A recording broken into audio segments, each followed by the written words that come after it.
আসসালামু আলাইকুম রহমতুল্লাহ। আমাদের খাবার এই যে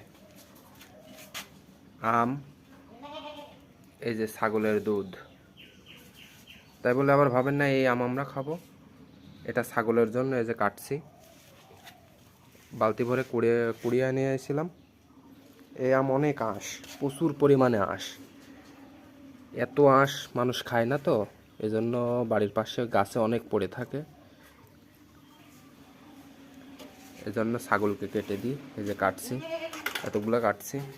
প্রতিদিন একবেলা করে এই আমগুলা দিই, কিছু লিচু দেই, আর আমরা খাবো ভালো আম, দুধ আর রুটি। আমাদের খাবারও আজকে স্পেশাল। আজকে ছাগলকে সকালবেলা এখনও খেতে দেওয়া হয় নাই, অনেক সময় হয়ে গেছে। যেহেতু আম কাটতেছি এজন্য কাউকে খেতে দেই নেই। সকালে ছাগলের দুধ দহন করলাম, ওই দুধ জ্বালানো হচ্ছে, ওইটাই আমরা খাবো আজকে। আর ছাগল আর আমাদের একই খাবার, শুধু পার্থক্য হলো আমরা ভালো আম খাবো আর ছাগল নষ্ট আম খাবে। এই। আসসালামু আলাইকুম রহমতুল্লাহ।